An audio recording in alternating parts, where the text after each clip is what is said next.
Crenshaw, and we are live from the 704 once again for the 70th edition of the 815 Exchange. And well, even though most of you probably couldn't see that video, even though some of you probably could if you live in other countries, had a good week last week. Had a very, very good week last week. So I appreciate the love on the last one. Because it was a lot of love. It was a lot of love on that one. So very, very appreciative. It was a good week last week. I have now reached my last week of class here in college. For the rest of my college students out here, congratulations. We are at the end of the line. However, this is also still probably the most painful week in 2 weeks of our lives, because it's exam time. And I mean, besides those days where you get lucky and you don't have to, go to the designated exam, this is terrible. It's very stressful and yada yada yada. But good luck to everybody. It sounded like some of us gonna need it. So prayers out to everybody just trying to finish the game, get past, make it to the playoffs, as one of my boys said, Zay. For everybody just trying to make the playoffs, good luck. Hope you make the playoffs. But without further ado, ladies and gentlemen, as always, remember to like, share, and subscribe if you are enjoying the content. And as always, description. Everything you're looking for is in the description, whether that's my social medias, whether that's, timestamps to skip ahead in this podcast, whatever it is, you can find it in the description. But like I always say, we still have plenty to talk about in sports and entertainment, so we're going to kick it right off with not college basketball, not college football, even though we have stuff to talk about in college football. We're going to start off with combat sports, because it was a nice little weekend in combat sports. It's back-to-back weekends, really, because we're also going to talk about what's happening next week, UFC 269. But for now, let's start off with boxing. Let's start off with a little boxing, ladies and gentlemen, because the 135 division, we've talked about them all year. And talked about really some of them not fighting, or them not fighting each other. It's been a lot of us talking about 135. Well, two of the four kings that we deemed at the beginning of the year as the new four kings of boxing, two of them faced off this weekend. We're going to start off with the champion, Devin Haney, I believe the WBC champ. He UD's Jojo Diaz. It was a good fight. A much tougher fight than I expected. Really, both of these fights, even Cruz and Tank, was a much tougher fight than I expected. But Haney, Jojo made it a very competitive fight. His style was very, very, very interesting. Haney's very skillful, man. He's very, very skillful. He's got a lot of tools in the tool shed. The problem is, in the major hole that I saw, in that I feel like we've seen for a while, is defensively, when he gets hit, because he's hittable. When he gets hit, he becomes a little punch drunk, if you know what I mean. He starts to almost turn it into a war, and I don't think Devin Haney's winning any wars in that sense. He'll outbox you, but he's not the guy to get into a slugging fest, if you know what I'm saying.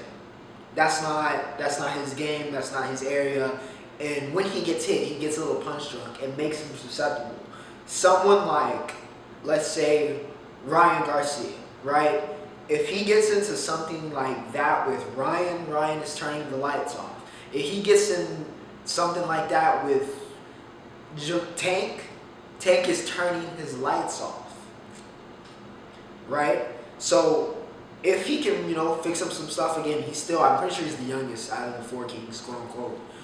So of course, still plenty of time to develop, and he's a world champ at this young age. So still obviously very talented, still absolutely won this fight. But I think there were still holes in Haney's game that he needs to clean up, especially going ahead to Kambosos, because even Kambosos could possibly, take advantage of those things. I'd honestly probably favor Kambo over Haney right now in that undisputed fight. That's the fight. That's where they want to go. I think that's obviously where that should go. And of course, I'll talk about kind of my matchmaking, which is relatively stayed the same. This weekend validated what my boxing matchups, ever since the Teal fight, right? I said what I thought the direction for 135 should be. I've actually said it for a while, honestly, but especially after the Teal fight, I said what it should be, and this weekend validated it. And it was validated last night when Tank Davis took care of Cruz. Listen, it was another tougher fight than I expected. Cruz's style, especially early on, I think was giving, Tank some problems. Even though he was doing a good job with the jab, trying to find his areas, Cruz was still able to, he was able to earn his respect. And I think you saw it throughout the fight. He earned his respect from Tank. He made it a brawl. He was getting inside. He took some of Tank's best shots. So impressive stuff. Impressive stuff for somebody I thought was basically just like a sacrifice to show up there and to put in a very, very competitive performance against one of the best, 135ers, 130, whatever you want to put Tank, best lightweights in the world. Very, very impressive. But at the end of the day, Tank still won that fight in my opinion. Especially down the stretch. You can see him turn it on. You can see him kind of get the rhythm of Cruz. Even though, Cruz still had his moments. Tank, relatively, that uppercut, he got it going. Wasn't as to, death blow as it has been. But was still able to find it. That straight left was working quite a bit. Started finding those hooks. He started finding his areas. Started finding his stuff. Had some impressive defensive moves. Working out of the quarter, all that type of stuff. So still an impressive performance from Tank. But got taken all 12. Got taken into all 12. Got the UD. Only the second man to ever go the distance with him. So Cruz definitely earned his respect. But like I was saying, George versus Devin for Undisputed, I think, is the obvious choice here for that fight. And for Tank, it's got to be Loma, man. It's got to be Loma. It's got to be Loma. Loma, he wants another crack. He wants another crack at the title. And he wants another crack at these quote-unquote four kings who are supposedly taking over his division. So that he wants a shot. And Tank just makes perfect sense. Tank also a little bit older. Tank probably a lot of people see as possibly the best or at least the most refined of the four. So it just makes the most sense for Tank and Loma. Both of those guys were 130ers that went up to 135, right? Some people think, would they be dominant at 130 if they stayed there? So a lot of similarities there, and I think it would be the most compelling fight. It also knew incredible PPV numbers. I think that's the obvious matchup there, in my opinion. T.O. don't really know where he should go. Maybe he goes to 140. He can kind of figure that out. Ryan just needs to fight, honestly. I know he's hurt right now. He's dealing with the broken whatever. I know he was, just chatting. He said he'll fight Cambosis in his return. Nah, buddy. Nah, you don't just get to skip the line. Nah. He needs to fight, take on, I don't really care which contender. Just fight another contender. Handle them. You do an impressive performance. Then we can start talking about that stuff. And put you right where you were supposed to be. Literally last year at this time. In a couple weeks after you beat Campbell and it was like, okay, he's arrived. But then we had everything that happened, health-wise with you last year. So you got to work yourself back up. You can't just jump in front of the line because you're Ryan Garcia. Got to work yourself back up there. You're fully capable, so we'll see what happens there. But nice little weekend in boxing. We also had stuff going on in the mixed martial arts area. As the UFC had a fight night, of course, this was headlined by Jose, one of the greatest fighters of all time, Aldo, and Rob Font. 135 also. 135 in boxing, full of killers. 135 in MMA, full of killers. And yeah, Jose Aldo still got it, man. Jose said, if I can't get the title, then I'm going to be the elitist gatekeeper to ever gatekeep. He's even a GOAT level gatekeeper. He was a GOAT level fighter. Now he's a GOAT level gatekeeper. And I don't mean gatekeeping like the negative connotation it normally means. Nah, if you beat Aldo, it seems like you're able to, mark up to 135 and bang with the elite. Because Aldo is the elite. He is the standard. And Font, listen, had his moments, but listen, Aldo's power was just too much. Anytime Font was able to, rack up the points through the jab and the little stuff, Aldo, one shot, just one shot, just turns the fight. Turns the momentum. We saw Aldo get the work on the ground. He used the legs for his classic Aldo leg kick. He used it for 1 round. Messed up Font's leg and then stopped using it. I feel like, honestly, Aldo could be contending for a championship if he went back to, using it. I don't know why he doesn't, but nonetheless, I think it's because he's more boxing focused. But whatever it is, Aldo, fantastic performance. Great job. The card overall was also pretty decent. Had some interesting, some guys that have been rising up the ranks. Brendan Allen got taken down. Jimmy Cruz, I think, lost. Fizeb did win, I think, in the co-main event. But, that Aldo Font was, the talk of the town. Jose Aldo still got it, man. Still got it. UFC 269, however, is this coming weekend on Saturday. And my, it has one of the most anticipated matchups I'm gonna say quite some time, honestly, because it feels like it's long overdue for Dustin Poirier to get a shot here at 155. A lot of people seen him as the de facto champion while he was dealing with McGregor and going through the whole trilogy and all that type of stuff and the drama, right? But while he was dealing with that, Charlie Olives continued his ascent and finished it off by taking the title and becoming the new champ and the new king at 135. Not 135, 155. Now, here we go, UFC 269. We finally get Charlie Olives versus Dustin Poirier. I have no idea who is going to win this fight. I have no idea. I'm not doubting Charlie Olives again, but Poirier has looked so good recently. Whether that's a stroke of luck or him just being that good, it's hard to pick somebody in this fight. If I absolutely had to pick, I would say Dustin wins and he takes the title. Just because it's hard to believe that, after seeing, how good he's looked against McGregor. Not that, McGregor might not be what he was, obviously, but still, nonetheless, as good as he's looked, it would be hard not to pick Dustin. It would be very, very difficult to not pick Dustin if I had to pick. So my prediction will be Dustin, but I don't know. Honestly, I don't know. Deep down, I feel like Olives, if he catches Dustin, he gets him into the right area. Of course, we all know about Olivier's, submission capabilities. But at the same time, Poirier is such a good boxer. We've seen Olivier against Chandler in the title fight, nearly got KO'd, and Michael Chandler was nearly the champion. Nearly put Olives' lights out. So if Poirier can do that and, finish the job, then he's the champ. So that's why I'm going to pick Poirier if I had to pick. But I think it's going to be a great fight, a tremendous fight. It's one I've been waiting for, and I think a lot of people in the UFC and the MMA community have been waiting for. So very excited to get that cracking. And, of course, the real G-Woat, the greatest woman mixed martial artist and probably the greatest, one of the greatest female combatant sports athletes of all time. Amanda the Lioness Nunes, the double champ, takes on Juliana Pena in her biannual sacrifice.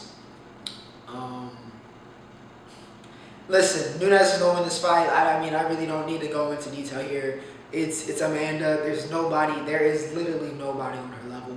There's nobody.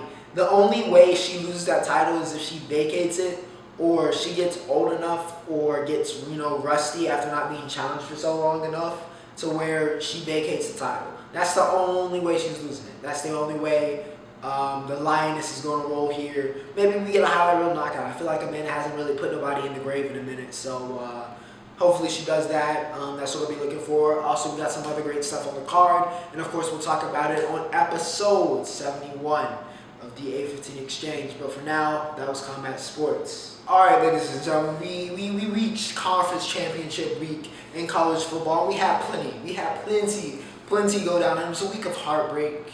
It was a week of great success. It really just depended on which side of the coin you were on, and of course, we'll talk about it. We'll talk about Georgia.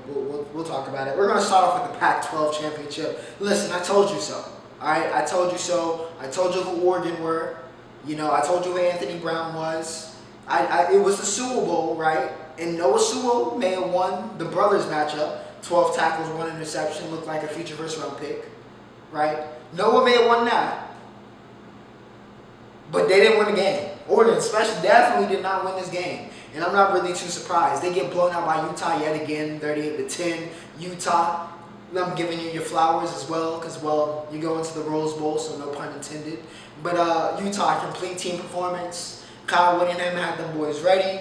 And, yeah, they handle business, man. Oregon, frauds. Fraudulent behavior. I've been detecting fraudulent behavior from Oregon all year.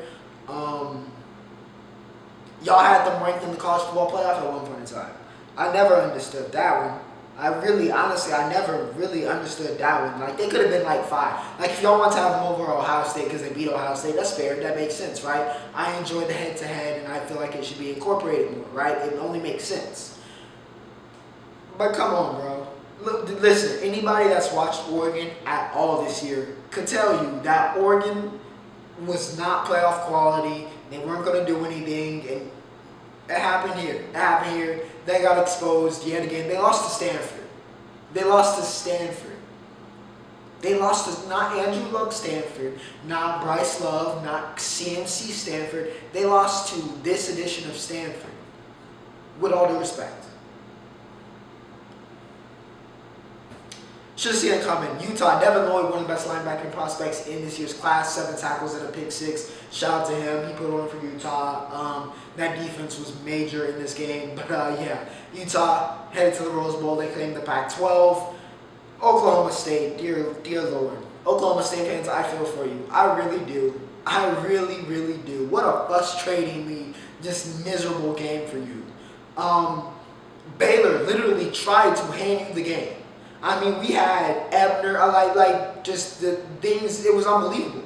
It was unbelievable. All of Baylor stars just were like, all right, we're gonna give the game to Oklahoma State. We're gonna give them every opportunity to win this game, and y'all still managed to grab defeat from the jaws of victory. Y'all managed to grab defeat from the jaws of victory. Jackson, listen. I know you're not Jalen Warren, but you've been behind him. You're still a senior. You're still 227 pounds. If you don't run through that defender at the 2-yard line, really maybe even the 1.5 yard line, if you don't just run through that man and score the touchdown, I don't know what to tell you, my boy. I really don't know what to tell you. I really don't know what to tell you. I mean, honestly, if you had a little bit more vision, a little bit more patience, you could have just jumped over, the collision that opened up that big hole. You just jump over that pile and just, cross it. Once again, you're at the 1.5 yard line, maybe the 2. Could have won the game, but you wanted to make it a track race, and then you ended up like Michael Penix, except Michael Penix finished the job last year and was able to get to the goal line. Your arms were just a little too short. And y'all came up short. In a game which you could have won. But Baylor, nonetheless, Blake Shapen went 23 for 28, 183 touchdowns. He did what he does. This is not all on Jackson's, not great last play. Spencer Sanders. It should tell you something. When his best game we've possibly seen Spencer Sanders play, last week against Bedlam, he still threw 2 interceptions. He threw 4 of them on Saturday. He's just not that dude. He's not that dude. I'm sure a lot of Oklahoma State Cowboy fans are very excited to see him depart because he has his moments, but man, oh man, you deal with a lot as him as your starting quarterback. And yeah, he literally pretty much threw the game away with his turnover problems. That has just been a reoccurring thing throughout his career. But Oklahoma State, just misery, man. Just pure, unadulterated misery.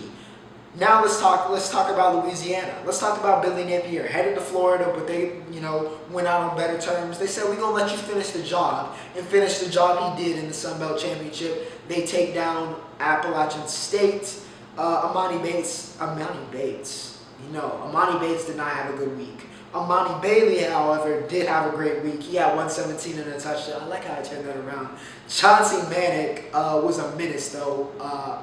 On defense for Louisiana, 6 tackles, 1 sack, 6 tackles, 1 sack, 2.5 for a loss. 2 hurries. He was causing issues. He was causing issues all night for App State. And Louisiana, impressive performance. Well deserved. What a year y'all have had. Napier gets to go out on top. I appreciate it. Congrats, Louisiana. I hope y'all find the right coach.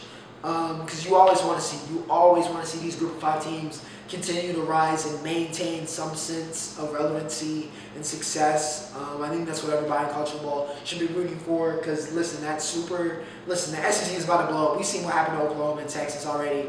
I ain't even gonna speak about it. Y'all can watch that episode. But yeah, good for the Group of 5. Hopefully y'all can attract a good candidate. But Louisiana gets it done. Lord, Georgia. We spent the whole build-up in this game, right? The unstoppable Georgia defense, led by Jordan Davis and Nakobe Dean and Arion Kendrick and that amazing front 7, and how they can be stopped. Georgia cannot be stopped. Their defense wins championships. They're taking it all the way. Most unanimous weeks in a season, broke the AP poll record, right? This Georgia team, the undisputed #1. This is the year Georgia finally beats Alabama. Everybody else is exercising their demons, right? Oklahoma State won Bedlam. Michigan won the big game. The Atlanta Braves, even the Georgia sports curse was broken by the Atlanta Braves. This is the year Kirby Smart is finally going to beat his mentor, Nick Saban. The understudy finally takes down the master. This is the year, the changing of the guard. It wasn't a Death Star, Alabama. That's what we were told. But then on Saturday, about 4 o'clock, we hopped on the field. And about, 3, 4, 5 minutes into the game, one of the best receivers in America, and I'm giving him his flowers. Me and my boy Rayos. Has Rob been on the podcast? Well, anyways, he'll be on the podcast one day, but probably my bestest friend, my brother. We were talking about this, as we always do. And he said Jameson Williams, in his opinion, quite possibly the best receiver in America. And, at first I resisted to that and said, yeah, he's one of the, but I can't say he is. But honestly, there's a legitimate argument, honestly, looking back on it. Because, like I said, about, let's say, 4:45 in the afternoon, Eastern Coast, on the East Coast, he caught a nice little slant, across the middle, a little drag. And he completely nullified any thoughts I had of Georgia winning this game. Completely nullified. Because once again, Georgia finds a way, in the only way the Georgia Bulldogs, I'm not putting this on the rest of Georgia's fault, the Georgia Bulldogs found a way to once again be Alabama's beat. Once again, found a way to take a big fat old L to Alabama and get trounced. It wasn't close. It was not close at all. That mythological, legendary defense was nowhere to be found. Jordan Davis, Heisman candidate Jordan Davis, has proved to be the most overrated story of the year. Sure, he's 6'6", he's 340, he takes up a lot of room, so he's good in the run, but what else can he do? Because it doesn't really make sense for the Heisman candidate on your defense, which really probably should be Nakobe Dean, if we're being honest. It doesn't make sense if he can't play, possessions. Can't even play back-to-back. That doesn't make any sense. It does not make any sense. And then, mythological, unstoppable defense, right? Bryce Young apparently didn't hear about that. Yeah, Bryce Young, I tweeted it out possibly, or at least I texted it to somebody. I said, Bryce Young needs to make sure that when he collects his Heisman Trophy, he needs to give a special shout out to the Georgia defense. Because they did a hell of a job of making sure that he got it. Because Bryce goes for 461 total, 4 touchdowns. You know who else needs to give a shout? When Jameson Williams possibly strolls up on that stage, I believe he's a Biletnikoff finalist, correct? When he goes and he possibly grabs the Biletnikoff, or when he becomes an All-American, whatever it is, or when he is possibly selected as the first receiver in this draft, he needs to give a special shout out to the Georgia secondary for being hot garbage. Because they couldn't do anything with him. 7 receptions, 184, 2 touchdowns for J-Mo. Even Michi before, and rest in peace to his knee. Hate to see that torn ACL. You hate to see that with a great player. Michi, before he went out, 6 receptions, 97 yards. Will Anderson was doing Will Anderson stuff, but I mean, he's going to do that regardless. No matter who you play. That's why he's one of the best players in America. That's why he's possibly the top prospect next year. Couldn't do anything with him. Couldn't do anything with him. I feel like I'm Brett Venables, and we also got some stuff about Brand apparently this week. When I watch this Alabama team play, and sure, they have great play. Bryce Young is an amazing quarterback. J-Mo is a fantastic receiver. We've been over this. It's mind-boggling. It's not that complicated. Y'all know what they are going to do, and y'all still fail to just not stop it. This is not an unbeatable Death Star Alabama, or just college football team in general. And Georgia made it look like Death Star Alabama. You supposedly have this legendary defense, but still want to play up on Alabama. You want to move your secondary, your safeties up, and to play up against Jameson Williams, who has burnt corner after corner after corner after corner after corner after corner. Letting Bryce Young just do what he does best, make something happen, and deliver an absolute butter of a ball straight to J-Mo, hit him right in the numbers somehow, 50 yards down the field. That's an easy touchdown. He just blows by the secondary. Because your safeties want to play 10 yards, 5 yards, 8 yards off the ball because, I don't know, you want to put them in the box. Even though Alabama has the worst run game they've had in 2 decades. It doesn't make any sense. It doesn't make any sense. The strength of your team is the front seven.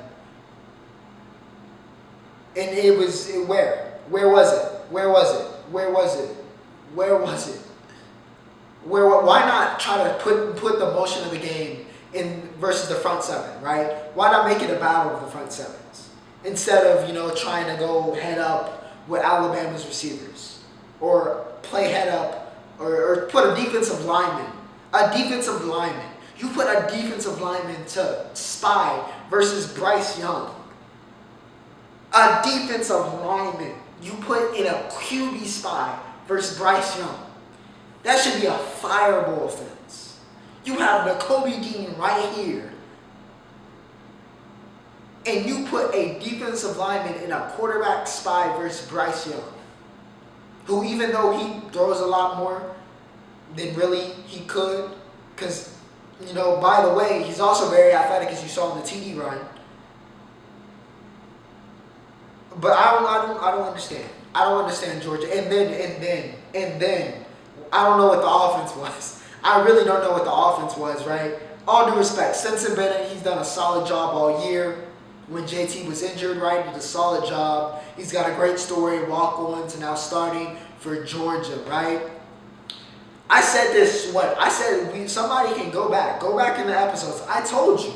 I said exactly when Georgia got tested, I would forget which game it was. Y'all can go back a couple episodes ago. I sat here right in this couch, and I told you that if they wanted to beat Alabama, they were going to need JT Daniels. And what did Kirby Smart, what did the offensive coordinator at Georgia, what did they decide? Let's start Stetson Bennett, even though JT Daniels looks perfectly fine, looks perfectly healthy. Let's lose JT as a quarterback. We got Stetson, he's going to hold it down for us.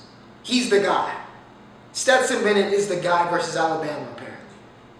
Instead of the 5-star transfer that threw and ran for over 30 touchdowns last year, right? It's Stetson Bennett, right? Not JT Daniels.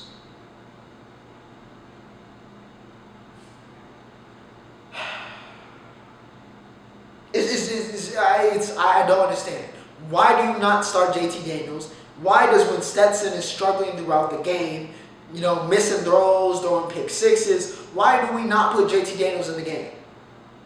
Even when you were down 20, just put him in the game at that point. See what happens. You got nothing to lose. I don't know if it's because y'all were comfortable, because y'all were like, okay, we're in the playoff regardless, but it didn't seem like y'all cared. It didn't seem like y'all cared enough. Y'all sat there and rolled over for Alabama.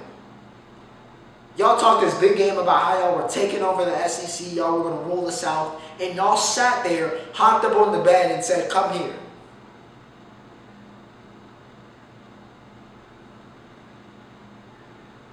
Sorry to potential sponsors for that innuendo, but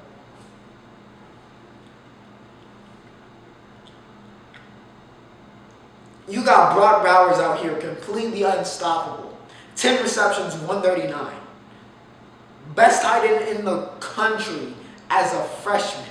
Alabama couldn't do anything, couldn't tackle the man. Could not tackle the man. And it took y'all till the third quarter to finally say, oh, maybe we should give it to the superstar tight end. What an embarrassment. What an embarrassment. Georgia, y'all have no pride. Y'all have absolutely no pride. Sat there, wanted to be number one all year. But when it was time to face Alabama, right? When it was time to, exercise your demons, when it was time to change your fate, when it's time to show up under the big lights in the big show, in the biggest game of the year up to this point, in the words of Coach 30, word to him, and I'm sure, I already seen the video. He definitely went on it, y'all. In the words of Coach 30, you sat there, moment was too big, you won an athlete, and you pissed down your leg. You saw Alabama, you saw that A, you saw the nice old white, you saw the red, and you pissed straight down your leg. Choked again. Choked again. Y'all better show up against Michigan. Y'all better show up against Michigan. At least for your dignity. For any type of dignity, for any pride, for any manhood that y'all still have left, anything y'all have left as a team, you better show up versus Michigan. I definitely wouldn't pick y'all to win by any means. If y'all struggle against Alabama's defense, Lord knows what happens when you go against Aiden Hutchinson and co. and the rest of the monsters Michigan has on that defense. Lord knows. Lord knows. Y'all better show up.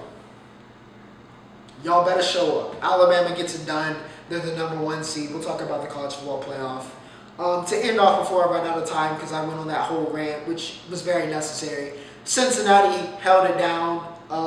After Oklahoma State lost, we all knew Cincinnati controlled their fate. And they did what they had to do against a very good Houston team, 35-20. First half, Houston kept it very close, but that third quarter, Cincinnati just took it into overdrive and said, nah, this is our moment. They did what Georgia couldn't do, right? They captured the moment and said, nah, this is our time. We're taking over. We're taking this game over, right? They did what Georgia couldn't do.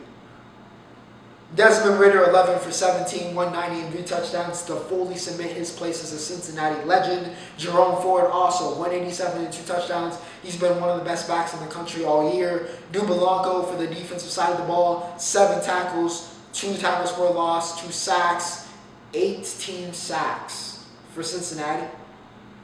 That pass rush was all over Houston all game long. Though I will give a shout out to Nathan Dell. 9 receptions, 152 and a touchdown. He was the bright spot on offense for Houston, but it wasn't to be, man. Sauce Gardner, still nobody will throw to him. So now he's rushing the passer. He's got 3 sacks in his last 4 games.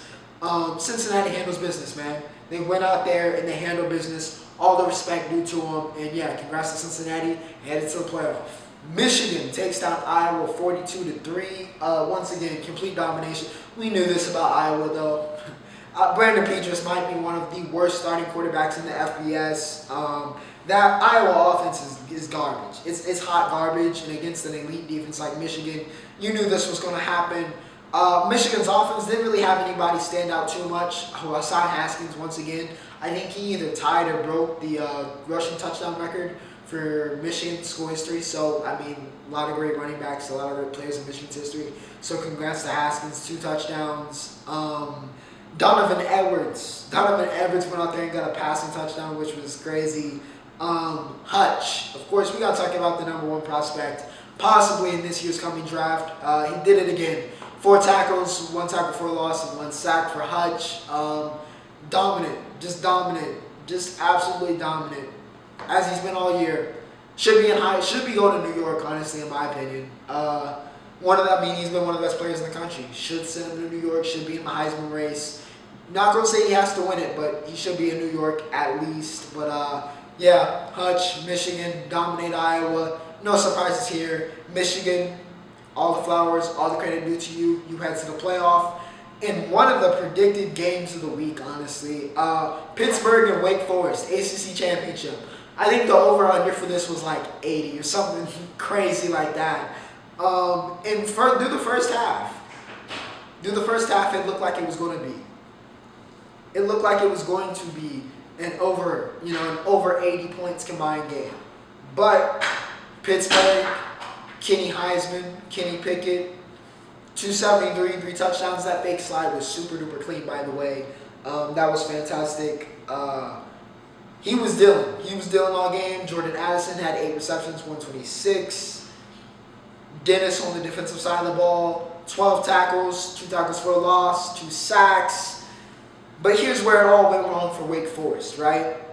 I listed all the great stuff for Pittsburgh. Wake Forest started off strong, Sam Hartman doing Sam Hartman stuff. But at some point, they broke. That Pittsburgh defense broke Sam Hartman, and it went down. It just went straight down. It was like a meteor. I don't know. I don't even know how to explain it. It's like his balloon was rising and somebody hit with a lead pipe and it just popped and it just went.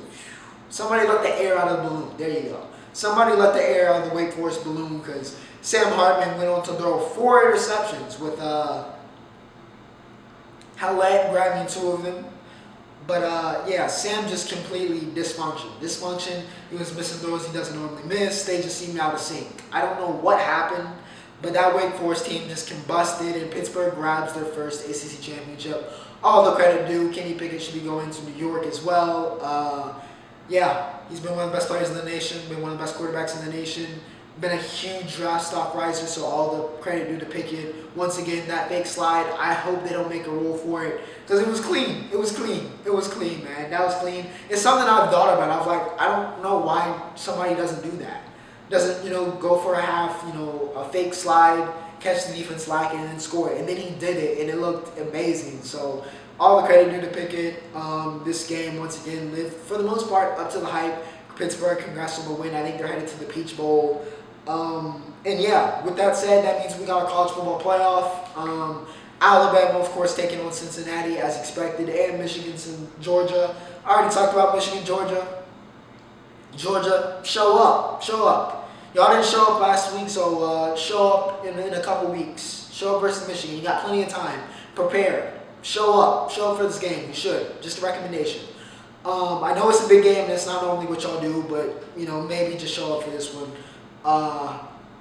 Cincinnati, Alabama. I kind of knew when Alabama won that they were going to try to punish Cincinnati by giving them Bama. But honestly, I'm interested in the matchup. I'm interested. Of course, like any human, I would still probably pick Bama. Because at the very least, besides the players, they got Nick Saban. He's the GOAT for a reason. But Sauce Gardner versus Jameson Williams looks like that's going to be an electric matchup. If y'all do not double cover, if it starts to get ugly in JMO, because while I feel like Sauce can keep up with Michi under inside the 40 in a close-in situation, okay, I think Sauce got it. Having to run with JMO, trying to make this a track race, if y'all get beat once and y'all don't go to doubling him, especially with Michi out, because none of the rest of those receivers really make you, strike fear in your heart, none of the tight ends. If y'all don't make those adjustments, I trust you, Luke Fickle, but if you don't, then that's on y'all. That's on y'all. Y'all have a great opportunity. If the offense can get going, run game can keep going, y'all have a great opportunity. Y'all are going to be, it's going to be like, the support is going to be like RVD versus Cena at One Night Stand in 2006. It's going to be like that. Cincinnati is going to be RVD. Alabama is going to be Cena for the rest of the world. All right? Y'all will have the support of the nation. Y'all will have besides, a couple locations in Tuscaloosa and Alabama, y'all will have the support of the nation in this game. Hopefully y'all keep it competitive. If y'all win, even better. But yeah, I just hope for a competitive game for y'all to put on for the group of 5. But yeah, nonetheless, what a week in college football. What a week. And to end off, before I close the segment, Brent Venables reportedly headed to Oklahoma. Wonder what changed. People do change, but wonder what changed there. He said he didn't want to be a head coach, but he does have those ties to Oklahoma, so maybe he felt like it was time. Big game Bob got in his ear, was talking to him, was like, Brent, you're our guy, you gotta come. So Venables reportedly headed to Oklahoma. And even though Manny Diaz has yet to be fired by the U, Mario Cristobal is reportedly about to be hired, which is absolutely insane, but makes sense for the current state of Miami athletics. But nonetheless, what a week in college football. Now for entertainment, ladies and gentlemen, we had Hawkeye episode 3, Echo. Got to see her character, got to see some of that backstory and how she deals with Ronan and kind of the connection there. Also, possibly saw some Kingpin. Saw some Wilson Fisk, so maybe a little Easter egg there, especially after the news that Charlie Cox will be returning as Daredevil. Interesting stuff, interesting stuff. Also, another highlight, once again, Clinton, Kate, Jeremy Renner, and Haley Stanfield, they continue to steal the show. It is their show, so it's not really them stealing the show, but their chemistry continues to be the highlight of Hawkeye. We had the trick arrows montage, that was cool to see. And just kind of more exploration in the character of Hawkeye, which is what we wanted from this show. It's what we're getting. Probably my favorite episode so far of the 3, so good stuff. We'll see what happens next. Well, Wednesday, this coming week. Also in music, a lot of stuff taught. Another week dropped. STG dropped. Y'all can let me know how about y'all felt about that one. I did listen to Polo G Hall of Fame 2.0, the deluxe. And honestly, first listen, I'm not going to say any standout songs, but I definitely enjoyed this more than Hall of Fame. Not that I did not like Hall of Fame, but I definitely enjoyed this one more than Hall of Fame. For whatever reason, for the most part, I think every song except for the last one, really the last 2, were hitting for me. Were hitting. It was like classic Polo. I was rocking with it. I know the whole piano G, blah, blah, blah, blah. But honestly, a good project. Very, very good deluxe from Polo. And I think it definitely enhanced Hall of Fame as an album. But yeah, good stuff there. Y'all can let me know how you felt about that. But that was entertainment. The NFL this week kicked off, of course, with the Cowboys and the Saints. And well, the Cowboys dealing with some COVID stuff. The Cowboys coming off of 2 straight. We were down bad. Frankly, we were down bad. We were down bad heading into this game, but I knew that this was an opportunity for us to get back on track here. Coop was back, dealing with a lot of stuff, but this was an opportunity. And well, how about them Cowboys yet again, baby? We moved to 8-4. We took advantage of the opportunity that the Saints presented to us and took full advantage. Taysom Hill threw 4 interceptions, including one to Javon Diggs to extend his league interception total of 9, which is 9 now. Don't know if he's going to get the record. That'd be super dope, but I don't know if he's going to get it. But he is probably going to be an All-Pro and is a candidate for Defensive Player of the Year, along with Micah Parsons, who had yet another sack in this game. I think he's up to 10 plus this year. Listen, I was upset about Surtain. I was upset about J.C. Horn. But like I said on this podcast, and I'll say it again, I am so happy we got Micah Parsons. I'm so happy. I wish we could clone him. Like I said last week, I wish we could clone him. Tony Pollard continues to make big play after big play. Dak, not his finest game, 238 and a touchdown, did have a pick. But overall, did what we had to do. Greg the leg, had a couple field goals. We get it done. Buccaneers take care of the Falcons, get back, to winning ways. Gronk had 2 touchdowns. Chris Godwin had 15 receptions, 143. Tom Brady got back to business, 38 for 51, 368, 4 touchdowns for the MVP candidate and for the GOAT. And yeah, besides Russell Gage's 11 receptions, 130 performance, nothing too crazy here overall for the Falcons. The Bucs just came together. They've been, a little off past couple weeks. But all came together here. They moved to 9-3. A big win that they needed. Vito Veda, but also 2 sacks. The Cardinals, Kyler Murray made his return in some horrific conditions in Chicago, but the Cardinals were able to extend their league-leading record of 10-2 over the Bears. Kyler goes 11 for 15, 123 through the air with 2 touchdowns. James Conner continued the James Conner renaissance, over 100 yards from scrimmage and a touchdown. Kyler also had 2 touchdowns on the ground, 4 touchdowns total, 59 yards on the ground. For the Bears, 4 interceptions. That'll be a problem. That would be a problem. Andy Dalton just kind of really buying time until Justin Fields is back. But once again, if you expected the Bears to get it done here, I don't know what to tell you. Monty had his best game, I think, of his return, 90 yards and a touchdown on the ground. But this game is all Cardinals. They get it done. Chargers and the Bengals. What a game. What a game. Now the score was 41-22. But this game was up and then down and then up for the Chargers, right? Started off hot, then the Bengals scored, I think, 21 unanswered. And then the Chargers just took off. Joe Burrow lost the matchup, I would definitely say, of the 2 top quarterbacks in last year's class.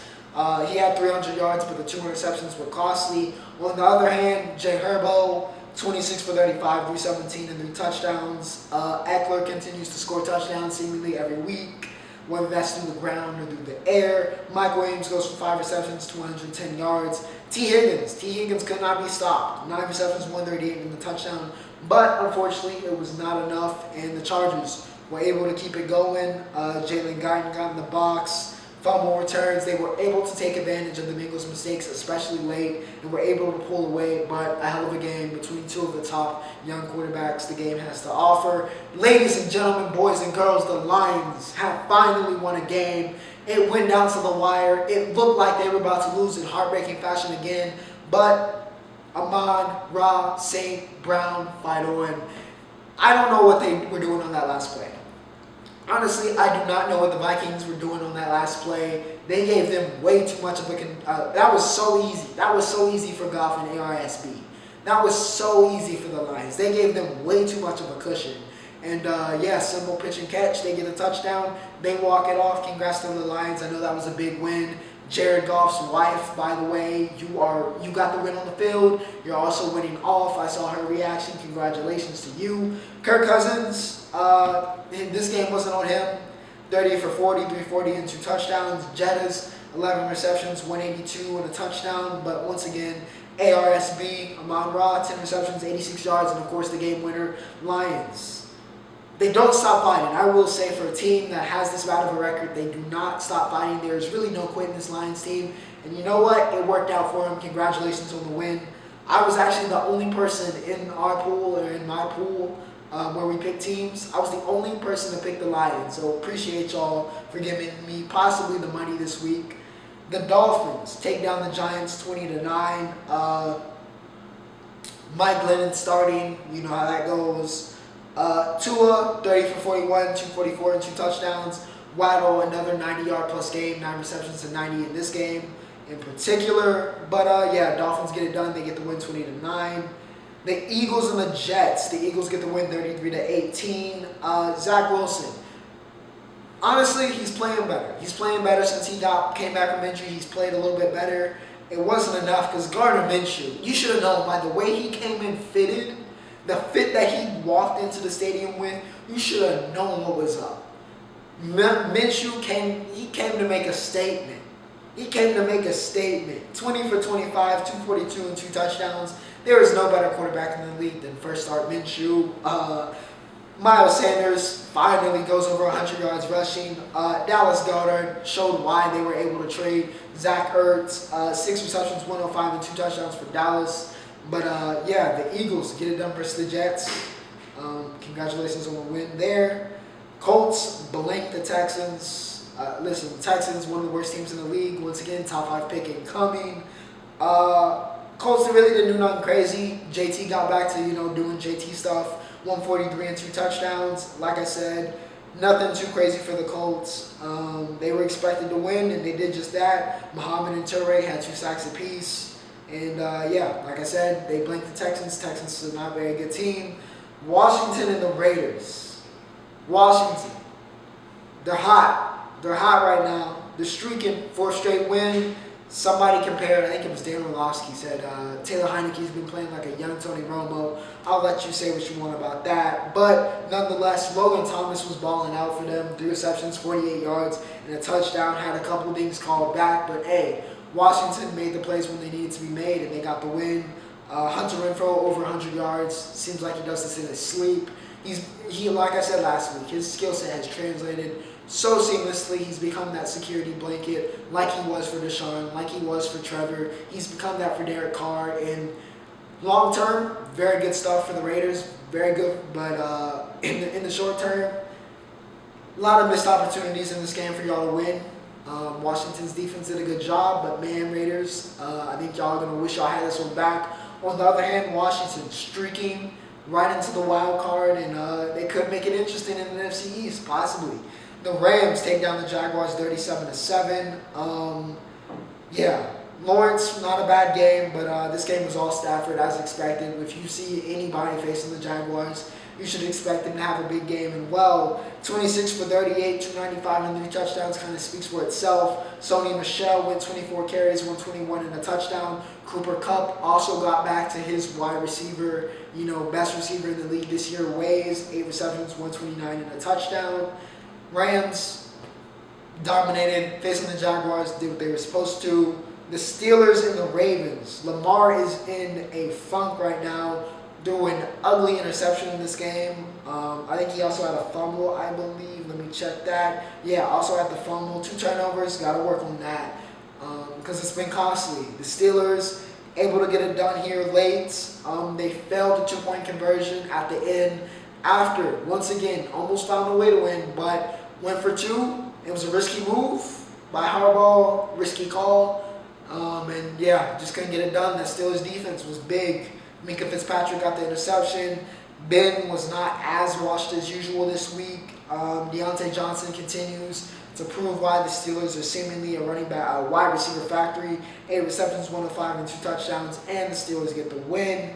The Seahawks take down the 49ers, 30-23. Russ got back to business, 30 for 37. A lot of people got their got-back games, got their get-back games, got back in the flow of things. Russ 30 for 37, 231 and 2 touchdowns. Garoppolo also had a solid game, 20 for 30, 299, 2 touchdowns. Did have the 2 interceptions though. That Seahawks defense really stepped up. Homer as well, 80 yards, only on 3 carries, had that long run and the touchdown. And yeah, George Kittle, 9 receptions, 191, 2 touchdowns for the 49ers. But Seahawks were able to get it done. Well-deserved win on that defense, the way they showed up. But yeah, Seahawks get it done. Chiefs take down the Broncos, of course, on Sunday Night Football. Again, not too much needs to be said about this. I think a lot of you probably expected the Chiefs to win.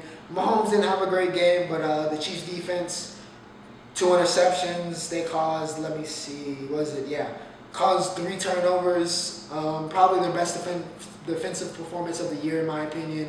And yeah, just a good overall game there for the Chiefs. But, that was the week in the NFL. And with that said, ladies and gentlemen, we have finally reached the Roundup. And, is he not? With 1 race to go in F1, we have finally reached that time. The Saudi Arabia GP happened, and Lewis won. There was a little bit of controversy between him and Max. But nonetheless, we have set up what I think a lot of people hope for, and that's a race-off. A winner-takes-all situation in the last race of the year, as Lewis Hamilton, with the win, tied Max Verstappen on points, and we are all knotted up heading into the last race of the season. A true championship race. Whoever wins takes the glory, and it should be a good one. Lewis and Max, we talked about it all year. On the A15 exchange, it's been a hell of a race in F1. Definitely got me more into the the sports. But you can let me know who you think is taking it. Lewis, of course, he's hot right now. He's got all the momentum. We'll see if Max though can pull it off. Just one more race, and he can take the throne, or will the GOAT prevail and once again prove why he's the GOAT? But it could have worked out better. You could have wrote it better. Ballon d'Or. Messi, Rob Lua, not really, listen, Messi, one of the greatest players of all time, he didn't deserve it. He didn't deserve it over Lua last year. Lewis should have 2 of these things back to back. In my opinion, I know Messi still had the goals and assists. I know he was carrying Barca last year, but you gotta account for the rest, the whole year, man. He hasn't been too great with PSG, still get adjusted there. He did win the Copa America, but he didn't really do much in the knockout stages. Lua overall, man, it's hard to deny what he's done this year with Bayern, what he tried to do with Poland, right? He's at a disadvantage there. Should have won the Ballon d'Or, in my opinion. I know they gave him the little pity best striker award, but, Messi, it's hard to say because, Messi and all his greatness as one of the greatest athletes of all time. It's hard to say he doesn't deserve something, when it comes to an individual achievement. But in my opinion, I think Lewis should have won. You can let me know how you feel about that. And, of course, I didn't really talk about basketball at all today. I didn't. So we'll end off by saying congratulations to #1 Purdue. Duke lost to Ohio State. I don't want to talk about it. And then Gonzaga lost to Alabama. It wasn't a good week for us. It just wasn't a good week. Hopefully return to form this week. Because, we shouldn't have lost that Ohio State game. But nonetheless, congratulations to Purdue. #1 Purdue. Well-deserved. Jaden Ivey, he's that dude. Zach Edney, they're that dudes. Just a great team. Long overdue. I've had a great program for a while, so congrats on the #1 ranking. We'll see how long you can hold it. But that's all she wrote for episode 70 of the A15 Exchange. I hope you guys enjoyed. Remember to like, share, and subscribe if you did. And without further ado, hope you have a great week. Hope you have a great last week of class if you're in college. Ocho, signing off.